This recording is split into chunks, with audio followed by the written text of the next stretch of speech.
Bismillahirrahmanirrahim. Assalamualaikum dear students. Welcome you all in your YouTube channel Biology with Bilal Ahmed. Okay बेटा, हमने start किया था kingdom इन Emilia का series और उसमें उम्मीद है कि फर्स्ट लेक्चर आपको पसंद आया होगा। बहुत से ट्रिक्स आपको मिले होंगे और इसमें जो है परमानेंट बेस पर किसी चीज को किस तरह याद करते हैं वो तमाम चीजें आपको मिले होगी और अब इन एमिलिया आपको थोड़ा बहुत आसान लगने लगेगा। अच्छा ओके बेटा, तो द सेकंड लेक्चर जो कि मैंने सेलेक्ट किया है this is very very important. क्यों? क्योंकि इनमें से वो तमाम टॉपिक मैंने सेलेक्ट किए हैं और आज वो डिस्कस करेंगे जहां से एमसीक्यूज का आना मुतवक्के है ईटा पॉइंट ऑफ व्यू से। तो उन तमाम टॉपिक्स को जो कि मैंने सेलेक्ट किया उनमें से larva, external fertilization, hermaphrodite, carnivore और ये सारा आपके एनीमिया में जितने भी ऐसे इंपॉर्टेंट टॉपिक है जहां से एमसीक्यूज की जो है वो एमसीक्यूज वहां से एक्सपेक्टेड है, तो उन तमाम को आज हम डिस्कस करेंगे इजी वे में। फिर इसको किस तरह याद करेंगे वो भी आपको बताऊंगा, इसके ट्रिक्स आपको बताऊंगा और बेटा उनमें हमने एमसीक्यूज पर कम टाइम कैसे लेना है और इसी तरह जो है हमारा कंसेप्ट उस पर किस तरह बिल्ड होगा वो तमाम चीजें जो है और डाउट किस तरह खत्म होगा वो तमाम चीजें जो है आज इस टॉपिक में हम डिस्कस करेंगे। ओके बेटा, तो सबसे पहला हम डिस्कस करेंगे लार्वा। ओके बेटा, लार्वा बहुत ही इंपॉर्टेंट टॉपिक है क्योंकि लास्ट टाइम 2019 में इससे एमसीक्यूज भी आया था। अब किस तरह जो है इसको हम याद करेंगे तो बेटा वो तमाम चीजें अब आपको मैं बताऊंगा। अच्छा बेटा, जो लार्वा है हमारे पास तो तमाम फाइलम में बास फाइलम में हमारे पास जो लार्वा है उसके लिए स्पेसिफिक नेम दिए हैं। तो बेटा वो नेम आपको किस तरह याद होंगे कि ये फला फाइलम का है, तो उसके लिए जो है शॉर्ट ट्रिक्स आपको बता देता हूं।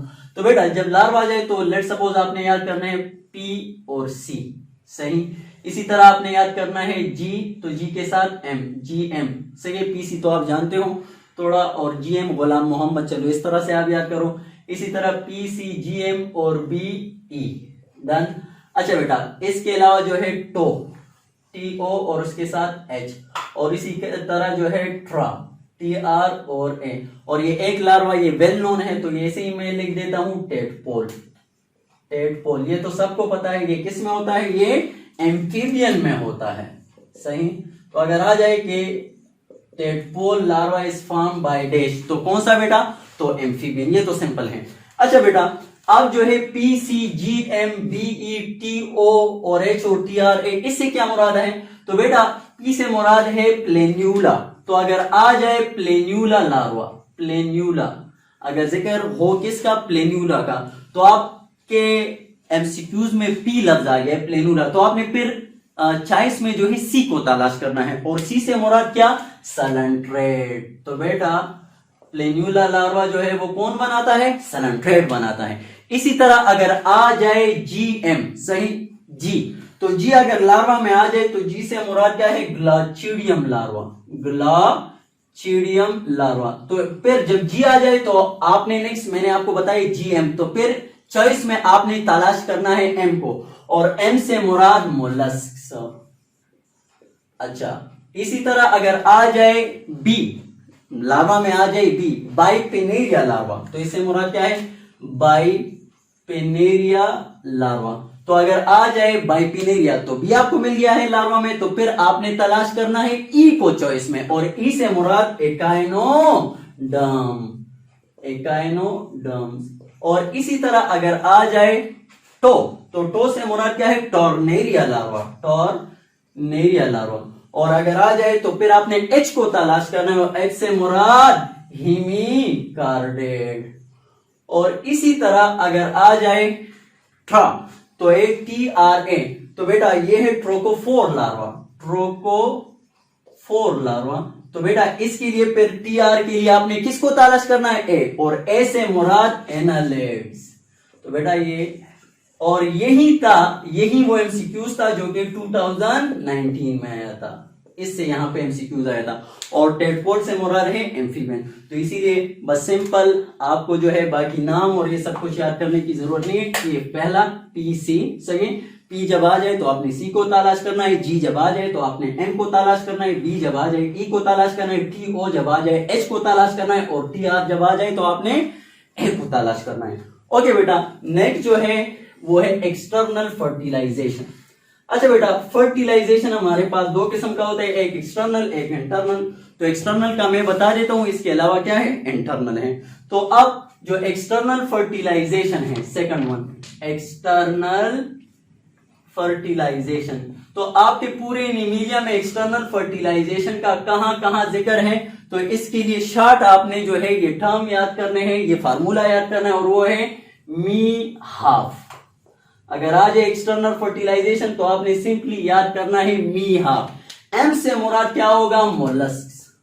एम से मुराद होगा मोलस्क।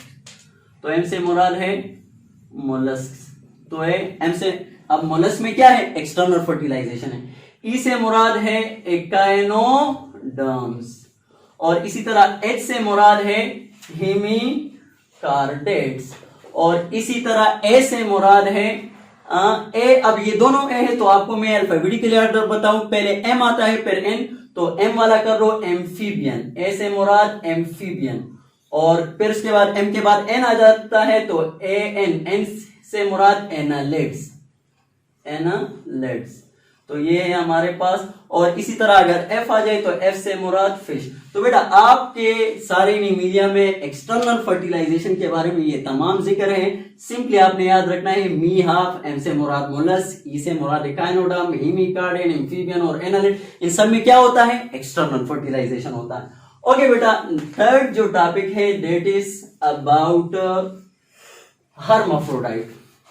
ओके बेटा, तो सबसे पहले हर्माफ्रोडाइट क्या है उसको डिस्कस करेंगे, फिर उसके बाद इससे रिलेटेड जो चीजें हैं वो। अच्छा, हर्माफ्रोडाइट वो एनिमल जिसमें मेल और फीमेल सेक्स ऑर्गन दोनों एक ही ऑर्गेनिज्म में होते हैं, तो उसको हम क्या कहते हैं, हर्माफ्रोडाइट। लेट सपोज एक ऑर्गेनिज्म है, उसमें मेल ऑर्गन भी मौजूद है और फीमेल ऑर्गन भी मौजूद है, तो उसको हम क्या कहते हैं, हर्माफ्रोडाइट। या इसके लिए बास जो है टर्म हर्माफ्रोडाइट के लिए आते हैं, तो इसको हम कहते हैं बाइसेक्सुअल, बाइसेक्सुअल भी कहते हैं, सही। तो इसको हम बाइसेक्सुअल भी कहते हैं, या इसको हम कहते हैं मोनिशियस, इसको हम मोनिशियस भी कहते हैं, बाइसेक्सुअल भी कहते हैं और हर्माफ्रोडाइट भी कहते हैं। अच्छा बेटा, तो अब अगर आ जाए हमारे पास हर्माफ्रोडाइट, तो ये आपके सारे एनीमिलिया में जो है कहां कहां पे आए हैं, तो बेटा इसके लिए आपने याद रखना है पी और ए, पी ए। तो पी से मुराद हमारे पास है प्लेटी हेलमेंथस, उसमें जिक्र है हर्माफ्रोडिटिज्म का, कि यहाँ पे हर्माफ्रोडिटिज्म है प्लेटी हेलमेंथस का। और इसी तरह अगर ए आ जाए तो ए से मुराद एनालिड्स, तो एनालिड्स में भी हमारे पास हर्माफ्रोडिटिज्म है। तो ये हर्माफ्रोडाइट लफ्ज जो है इन दो फाइलम में यूज हुआ है, तो इसीलिए आपने सिर्फ याद करना है पी ए, और पी से मुराद प्लेटी हेलमेंथस, ए से मुराद एनालिड्स। ओके बेटा, इसी तरह अगर आ जाए कार्निवोर्स, कार्निवोर्स, तो बेटा ये कार्निवोर लफ्ज कहां पे आया है, तो इसके लिए आपने सिंपल याद करना है RCCE, डन। तो ये फार्मूला आपने याद करना है RCCE का। अच्छा, तो आर से मुराद कहां कहां पे आप लफ्ज आए कि ये कार्निवोरस हमारे पास एनिमल है, तो रेप्टाइल्स में, आर से मुराद रेप्टाइल्स, रेप्टाइल्स में आया है। इसी तरह जो है सी से मुराद हमारे पास सैलेंट्रेट, तो सैलेंट्रेट में भी कार्निवोरस का जिक्र है। और सी से मुराद कार्टिलेजिनस फिश, कार्टिलेजिनस फिश, और ई से मुराद हमारे पास एकाइनोडर्म्स। तो बेटा इन तमाम जगहों पर हमारे पास ये टर्म आया है कार्निवोर। तो जब भी कार्निवोर आ जाए तो और आपने जो है सोचना नहीं, बस आपने फोकस करना है कहां पर, RCCE पर। आर से मुराद रेप्टाइल, सी से मुराद सैलेंट्रेट, और सी से मुराद कार्टिलेजिनस फिश, और ई से मुराद एकाइनोडर्म। ओके बेटा, इसी तरह अगर आ जाए लफ्ज एक्सक्रीटरी ऑर्गन, एक्सक्रीटरी ऑर्गन, तो वह स्पेशल एक्सक्रीटरी ऑर्गन्स का जिक्र है। जिस तरह आएगा हमारे पास फ्लेम सेल, सही। तो अगर आ जाए फ्लेम सेल, इसी तरह हमारे पास आएगा निफ्रिडिया, निफ्रिडिया।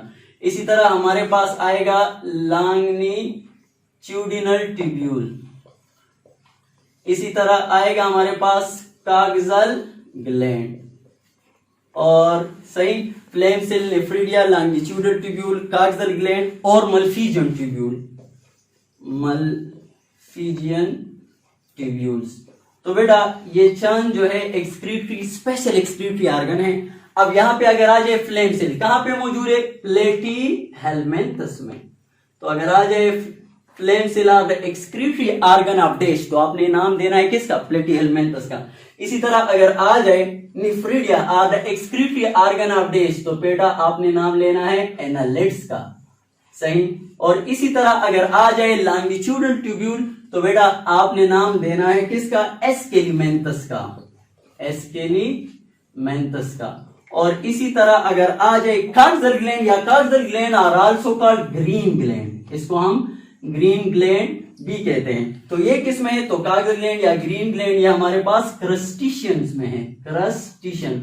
और आपको बता चुका हूं crustacean is the class of arthropods. ये है आर्थ्रोपोड का एक क्लास है। अच्छा, और इसी तरह अगर आ जाए मल्फीजियम ट्यूब्यूल, तो वो हमारे पास है इंसेक्ट्स में, और वो हमारे पास है एराकिनाइड्स में। और both arachnids and insect both are the classes of arthropod. तो ये तीनों क्रस्टिशियन, एराकिनाइड और इंसेक्ट, ये तीनों क्लासेस है किसके? ये हमारे पास क्लासेस है आर्थ्रोपोड के। तो ये स्पेशल जो है एक्सक्रीटरी ऑर्गन है, और ये आपने याद रखना है कि ये किन किन फाइलम में जिक्र है? फ्लेम सेल प्लेटीहेलमिन्थस में, निफ्रिडिया एनालिड्स में, लॉन्गिट्यूडल ट्यूब्यूल एस्केलिमेंथस में, काक्सल ग्लैंड या ग्रीन ग्लैंड वो हमारे पास क्रस्टिशियन में, और मल्फीजियम ट्यूब्यूल वो हमारे पास इंसेक्ट और एराकिनाइड में। इसी तरह बेटा ये लफ्ज एक आया है काक्सल ग्लैंड, तो एक काक्सल ग्लैंड आएगा, एक आएगा या ग्रीन ग्लैंड, या इसको हम कहें, या एक लफ्ज आएगा प्रीन ग्लैंड। तो ये प्रीन ग्लैंड जो है ये हमारे पास बर्ड्स में होते हैं। सही। और ये एपिडर्मल ग्लैंड है। क्या है? एपिडर्मल ग्लैंड है। सही। तो अगर प्रीन ग्लैंड आ जाए तो ये बर्ड्स में है, और ये एपिडर्मल ग्लैंड है। ओके बेटा, इसी तरह जो है हमारे पास आएगा next term, that is respiratory pigment. तो अगर आ जाए बेटा रिस्पायरेटरी पिगमेंट, तो ये कहां पे जिक्र है? तो बेटा रिस्पायरेटरी पिगमेंट जो है उनमें से first one haemoglobin, second one myoglobin, इसी तरह जो है हीमोसाइनिन, और इसी तरह जो है हीमो एरेथ्रिन, और इसी तरह है क्लोरोक्यूरिन, हीमोग्लोबिन, मायोग्लोबिन, हीमोसाइनिन, हीमोएरेथ्रिन एंड क्लोरोक्यूरिन। अच्छा बेटा, अब अगर आ जाए हीमोग्लोबिन, तो वैसे तो वो तो सबको पता है ह्यूमन में है, लेकिन एक और जगह भी आपको बता दूं कि हीमोग्लोबिन अगर आ जाए तो आपने याद रखना है बेटा ये हमारे पास अलग मौजूद है किसमें? एनालिड्स में। एनालिड्स में भी इसका जिक्र है। तो एनालिड्स में भी हीमोग्लोबिन का जिक्र है, लेकिन डिजॉल्व होता है प्लाज्मा में, आरबीसी में नहीं होता। अच्छा बेटा, अगर आ जाए मायोग्लोबिन, तो ये तो हमारे पास मसल्स में मौजूद है, जो कि ऑक्सीजन को क्या करता है? स्टोर करता है। अच्छा, अगर आ जाए हीमोसाइनिन, तो बेटा हीमोसाइनिन में ये हमारे पास मौजूद होता है मोलस्क में, और मोलस्क में फिर हमारे पास ये मौजूद होता है किसमें? ऑक्टोपस, सबमेरिन ऑक्टोपस और कटल फिश में। तो ये आपको पता हो। अच्छा बेटा, अब हीमोसाइनिन जो है, अब आपको इसके लिहाज से एक और पॉइंट बताऊं, और वो क्या है बेटा? एक है हीमोग्लोबिन में इसको Hb, और एक है हीमोसाइनिन, चलो मैं उसको Hc से जाहिर कर देता हूं। तो अगर आ जाए हीमोग्लोबिन, तो वन हीमोग्लोबिन जो है वो हमारे पास 4 ऑक्सीजन मॉलिक्यूल जो है वो कैरी कर सकता है, ट्रांसपोर्ट कर सकता है। और अगर आ जाए हीमोसाइनिन, तो बेटा यहां पे हीमोग्लोबिन में हमारे पास जो है एक कैपेसिटी है 4 ऑक्सीजन की, जबकि अगर हीमोसाइनिन आ जाए तो इसकी कैपेसिटी 3 टाइम मोर है एज कंपेयर टू हीमोग्लोबिन। तो इट्स मीन कि ये कितने ऑक्सीजन ट्रांसपोर्ट कर सकता है? 3 टाइम मोर मीन कैसे 3 गुना ज्यादा, तो ये 3 × 4 तो 12 ऑक्सीजन जो है ये ट्रांसपोर्ट कर सकता है। दूसरा आपको डिफरेंट इसके बारे में बताऊं, हीमोग्लोबिन में हमारे पास जो सेंट्रल एटम है वो क्या है? वो है हमारे पास आयरन, जबकि यहां पे आयरन के बजाय वो हमारे पास है कॉपर। तो ये 2 बातें आपको याद होनी चाहिए। तो अगर आ जाए कि haemocyanin transport how many molecule of oxygen, तो आपको पता होना चाहिए कि हीमोसाइनिन जो है वो 12 ऑक्सीजन मॉलिक्यूल जो है वो ट्रांसफर कर सकता है। ओके बेटा, इसी तरह अगर आ जाए हीमोएरेथ्रिन, तो ये हमारे पास मौजूद होता है मेरीन एनिमल्स में। और इसी तरह अगर आ जाए क्लोरोक्लोरीन तो ये भी एनालिड्स में, वो भी, और ये भी एनालिड्स में हमारे पास एज अ रिस्पिरेटरी पिगमेंट मौजूद होता है। तो this is short tricks about the respiratory pigment and the phylums, different phylum. अच्छा, एक और लफ्ज आएगा बेटा हमारे पास, रिस्पिरेटरी आर्गन।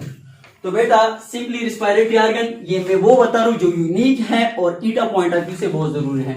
तो अगर आ जाए रिस्पिरेटरी आर्गन, तो सम रिस्पिरेटरी आर्गन भी हमारे पास, वो भी वो स्पेशल है। तो उसमें से अगर आ जाए बेटा हमारे पास पेप्यूला, एक लफ्ज आएगा पेप्यूला, और एक लफ्ज आएगा हमारे पास पेरिस्टोमिकल गिल्स, पेरिस्टोमिकल गिल्स, और इसी तरह आएगा क्लोएकल एपर्चर, क्लोएकल एपर्चर, और इसी तरह हमारे पास आएगा जेनिटल बुर्सी, जेनिटल बुर्सी, और इसी तरह आएगा हमारे पास ट्रेकिया, और इसी तरह यहां पे आएगा बुकलंग्स। तो बेटा ये सारे यूनिक नाम है इसीलिए बता रहा हूं। अच्छा, पेप्यूला अगर आ जाए तो बेटा ये आपने तलाश करना है किस में, तो ये है स्टारफिश में। तो स्टारफिश में papula act as a respiratory organ. Peristomial gills और क्लोएकल एपर्चर अगर आ जाए तो ये हमारे पास है सी अर्चन में। डन। और इसी तरह अगर जेनिटल बुर्सी आ जाए तो ये आपने तलाश करना है ब्रिटल स्टार में। और आपको पता है कि सी अर्चन, स्टारफिश और ये ब्रिटल स्टार, ये तीनों जो है ये किस में आते हैं, ये एकाइनोडर्म्स में आते हैं। और इसी तरह अगर आ जाए ट्रेकिया तो ये आपने तलाश करना है किस में, इंसेक्ट्स में। और इसी तरह अगर बुकलंग आ जाए तो ये एराकेनाइड्स में, और एकेनाइड्स में भी फिर स्पाइडर और स्कॉर्पियन में। तो बेटा ये शार्ट आपको बता रही है, यही आपने याद रखना है जब भी रिस्पिरेटरी कोई स्पेशल जो है आर्गन वगैरह आ जाए। अच्छा बेटा इसके अलावा जो है रिस्पिरेटरी आर्गन के बाद एओर्टिक आर्क। अच्छा बेटा एओर्टिक आर्क के बारे में स्पेशल क्या है, तो बेटा आपने याद रखना है, पहले एओर्टिक आर्क है क्या वो आपको समझा लूं, फिर उसके बाद फर्दर इसके बारे में पॉइंट आपको बता देता हूं। तो एओर्टिक आर्क, लेट सपोज बेटा ये है हमारे पास heart. Done, this is heart, और इसी तरह यहां पे भी। अच्छा बेटा अब जब हार्ट आ जाता है तो यहां से एओर्टा निकलता है, और ये एओर्टा जब निकलता है तो ये इस तरह जो है बेंड कहा जाता है। और ये जो इसका अब ये पॉइंट है इसको हम कहते हैं एओर्टिक आर्क कहते हैं। तो बेटा this is called, this arc is called what, aortic arch. अब एओर्टिक आर्क अगर आ जाए तो आपने 3 पॉइंट याद रखने हैं। तो बेटा एओर्टिक आर्क के लिहाज से आपको बता दूं, एओर्टिक आर्क, एओर्टिक आर्क, तो बेटा एओर्टिक आर्क में 3 पॉइंट आपने याद रखने हैं। एक आएगा बेटा right aortic arch, right aortic arch, दूसरा आएगा लेफ्ट एओर्टिक आर्क, और थर्ड आएगा पेयर्ड ऑफ एओर्टिक आर्क। तो अगर आ जाए right aortic arch is present and, तो आपने नाम लेना है किसका, बर्ड्स का। ये बर्ड्स में हमारे पास राइट एओर्टिक आर्क मौजूद होता है। कैसे, let's suppose this is heart, सही। तो अब यहां पे ये जो आर्क आता है किस तरफ वो बेंड होता है, तो बेटा इस तरफ, राइट की तरफ, सही। तो ये हमारा, ये इसका राइट है। और इसी तरह अगर आ जाए लेफ्ट एओर्टिक आर्क तो वो किसमें, ये हम में है ह्यूमन मैमल्स, सही। मैं स्पेसिफिकली ह्यूमन लिख देता हूं। इसमें कैसे होता है, तो बेटा ये हमारे पास लेट सपोज हार्ट है तो ये इस तरफ जो है बेंड कहा जाता है। अच्छा, और अगर आ जाए पेयर्ड ऑफ एओर्टिक आर्क तो पेयर्ड ऑफ एओर्टिक आर्क हमारे पास है किसमें, फिश में, सही। फिश, कौन से फिश में, कार्टिलेजिनस फिश में। और यहां पे हमारे पास let suppose this is heart, तो बेटा यहां पे दोनों साइडों पर यहां पे एओर्टिक आर्क बेंड हो जाता है। तो अगर आ जाए राइट एओर्टिक आर्क बर्ड में, लेफ्ट एओर्टिक आर्क ह्यूमन में, और पेयर्ड ऑफ एओर्टिक आर्क तो वो कार्टिलेजिनस फिश में। डन। ओके बेटा नेक्स्ट जो है हम बात करेंगे सर्कुलेटरी सिस्टम पर। तो बेटा सर्कुलेटरी सिस्टम में आपने क्या याद करना है, तो जब सर्कुलेटरी सिस्टम आ जाए तो यहाँ पे 2 चीजें आपने याद रखनी है। पहला है हमारे पास क्लोज्ड सर्कुलेटरी सिस्टम, और दूसरा है हमारे पास ओपन सर्कुलेटरी सिस्टम। तो बेटा अगर आ जाए क्लोज सर्कुलेटरी सिस्टम तो उससे क्या, वो कहां पे आएगा, और ओपन सर्कुलेटरी सिस्टम वो कहां पे आएगा। तो बेटा क्लोज सर्कुलेटरी सिस्टम से मुराद ये है कि यहाँ पे जो ब्लड सेल्स होंगे ये बाहर इंटरस्टिशियल स्पेस में नहीं जाएंगे, जबकि ओपन में ये बाहर भी जा सकते हैं। लेट्स सपोज ये है हमारे पास एक सर्कुलेटरी सिस्टम, और यहाँ पे जो है इसका फ्लो बाहर की तरफ भी होता है। तो such type of circulatory system is called what, इसमें यहाँ पे लेट्स सपोज ब्लड सेल्स वगैरह वो बाहर की तरफ भी जा सकते हैं। तो such type of circulatory system is called open circulatory system. और अगर आ जाए क्लोज सर्कुलेटरी सिस्टम तो यहाँ पे ब्लड सेल्स अंदर ही रहेंगे, फ्लूइड वगैरह जा सकते हैं, तो इसको हम क्या कहते हैं, क्लोज सर्कुलेटरी सिस्टम। तो आप जब क्लोज सर्कुलेटरी सिस्टम आ जाए तो दो नाम आपने याद रखने हैं, पहला है ह्यूमन हम में भी क्लोज सर्कुलेटरी सिस्टम है, और दूसरा आपने नाम याद रखना है जो कि एनीमिलिया में जिक्र है, वो है एनालिड्स। और अगर आ जाए ओपन सर्कुलेटरी सिस्टम तो आपने एक ही नाम याद रखना है और वो क्या है, मोलस, जो कि जिक्र है एनीमिलिया में। तो ये भी आपने जब भी आ जाए सर्कुलेटरी सिस्टम, क्लोज और ओपन के बारे में, ये तीन बातें आपने याद रखनी है। ओके, सिस्टम के हवाले से। ओके बेटा, इसी तरह अगर आ जाए हमारे पास सेगमेंटेशन, एक लफ्ज आएगा सेगमेंटेशन। तो बेटा जब सेगमेंटेशन आ जाए तो यहां पे भी आपने 3 पॉइंट याद रखने हैं। एक है नॉन सेगमेंटेड, दूसरा है हमारे पास सुपरफिशियली सेगमेंटेड, और तीसरा है हमारे पास मेटामेरिकली सेगमेंटेड। तो ये नाम आपने याद करने हैं कहां पे। तो अगर आ जाए नॉन सेगमेंटेड तो आपने नाम याद रखना है किसमें, ये एस्केरिमेंथिस में कोई बॉडी में सेगमेंटेशन नहीं होती। सेगमेंटेशन से क्या मुराद, लेट सपोज ये हमारे पास एक वर्म वगैरह है, तो लेट्स में आपको यहाँ पे अब सेगमेंट्स वगैरह बॉडी के सेगमेंट्स नहीं आएंगे, क्योंकि आप देख लेते हो कि बाद ऑर्गेनिज्म के सेगमेंट होते हैं, और सेगमेंट लेट सपोज अगर हम कहें तो ये हेड है, ट्रंक है और लेग्स वगैरह, तो ये 3 सेगमेंट हो गए। इसमें ऐसी कोई सेगमेंटेशन नहीं होगी, सारा जो है एक ही सेगमेंट नजर आएगा। सुपरफिशियली जो है हमारे पास सेगमेंटेशन, जो कि ऊपर से नजर आ रहे सेगमेंटेशन, लेकिन तमाम बॉडी अंदर से एक ही सेगमेंट है, तो उसको हम सुपरफिशियली, और ये किस में, प्लेटीहेलमिन्थस में जिक्र है, सुपरफिशियली सेगमेंटेड, सही। और अगर आ जाए मेटामेरिकली सेगमेंटेड तो बेटा इसके लिए आपने 2 नाम याद रखने हैं, और वो क्या है, ए स्क्वायर से आपने याद रखना है। और वो ए स्क्वायर क्या है, एक है एनालिड्स और एक है आर्थ्रोपोड्स। अच्छा बेटा, अब ये होता क्या है मेटामेरिकली सेगमेंटेशन, तो बेटा मेटामेरिकली सेगमेंटेशन मीन के important organ are repeated in each sequence.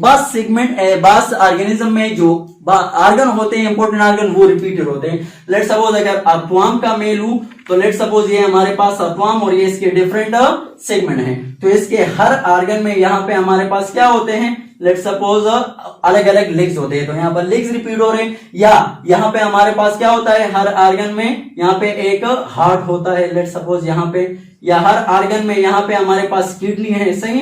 तो हर एक ऑर्गन का अलग अलग हार्ट है, या हर एक ऑर्गन का अलग अलग किडनी है, या हर एक ऑर्गन का अलग अलग क्या है, लेग्स हैं। तो such type of segmentation is called what, metamerically segmentation. Okay बेटा, तो this is all about the segmentation. Next जो है हम बात करेंगे बेटा cranial nerve, last one, cranial nerves. Okay बेटा, जब क्रेनियल नर्व्स आ जाए तो इसके बारे में आपने क्या याद रखना है। पहले तो क्रेनियल नर्व है क्या बेटा, हम जाएंगे नर्वस सिस्टम की तरफ। नर्वस सिस्टम, तो नर्वस सिस्टम में हमारे पास एक है सेंट्रल नर्वस सिस्टम, दूसरा है पेरिफेरल नर्वस सिस्टम। फिर सेंट्रल नर्वस सिस्टम में एज यू नो हमारे पास सिंपल आता है ब्रेन एंड स्पाइनल कार्ड, और फिर पेरिफेरल नर्वस सिस्टम में हमारे पास आ जाता है क्रेनियल नर्व, और एक आ जाता है हमारे पास स्पाइनल नर्व। तो बेटा ये क्रेनियल नर्व पर अगर आ जाए तो बेटा यहाँ पे cranial nerve, this is a part of peripheral nervous system. और क्रेनियल नर्व, अब क्रेनियल आपको पता लगे कि क्रेनियल नर्व से मेरा क्या मुराद है। तो अब जब क्रेनियल नर्व आ जाए तो ये 2 जगहों पर जिक्र है, तो एक ह्यूमन में और एक फिश में, कहां पे, बोनी फिश में। तो बेटा अगर आ जाए कि क्रेनियल नर्व ह्यूमन में कितने होते हैं तो आपको फिगर याद होना चाहिए, ये हमारे पास 12 पेयर्स है, 10। और बेटा वो 12 पेयर्स के नाम भी सिर्फ आपको बता दूं, कुछ ना कुछ जो है वो ज़हन में हो, लेकिन आपने सिर्फ ये 12 पेयर्स, और वो कौन से हैं, olfactory, optical, trochlear, trochlear, abduction, facial, vestibular, cochlear, glossopharyngeal, vagus, इससे आपको ग्लोसल नर्व, इसमें ये वेगस नर्व आपके बुक में जिक्र भी है कि ये हमारे पास जो है कंट्रोल करता है most of the vital organ. Okay, और अगर आज बोनी फिश, तो इसमें क्रेनियल नर्व कितने हैं, तो ये आपने याद रखना है 10 पेयर्स। तो बेटा 10 पेयर से मुराद टोटल 20, और 12 पेयर से मुराद टोटल 24। तो इसीलिए अगर आ गए हो कि total number of cranial nerve 24, और अगर पेयर में कोई वो मांगे पेयर जिक्र है तो फिर 12 पेयर, और इसी तरह यहाँ पे भी 10 और 20 आपको समझ आना चाहिए कि इससे क्या मुराद है। ओके बेटे, this is all the special topics of kingdom Animalia, जहां से एमसीक्यूज का आना बहुत ज्यादा मुतवक्किल है, तो इसीलिए इनको जो है प्रैक्टिस के जरिए बार बार आपने याद करना है। और बेटा कोई भी टॉपिक इसके अलावा एनीमिलिया में जो है अब जो आपको मुश्किल लग रहा है तो उसको फिर कमेंट बॉक्स में लिखकर उसको भी मैं एक्सप्लेन करूंगा, और इंशाल्लाह थर्ड लेक्चर में हम फिर इन दोनों टॉपिक्स में जितने भी कंफ्यूजन थे उसके लिए जो है एमसीक्यूज तैयार करूंगा और उसको फिर सॉल्व करेंगे, और इसी तरह जो है आगे फिर कंटिन्यू करेंगे एनीमिलिया को। Thank you so much.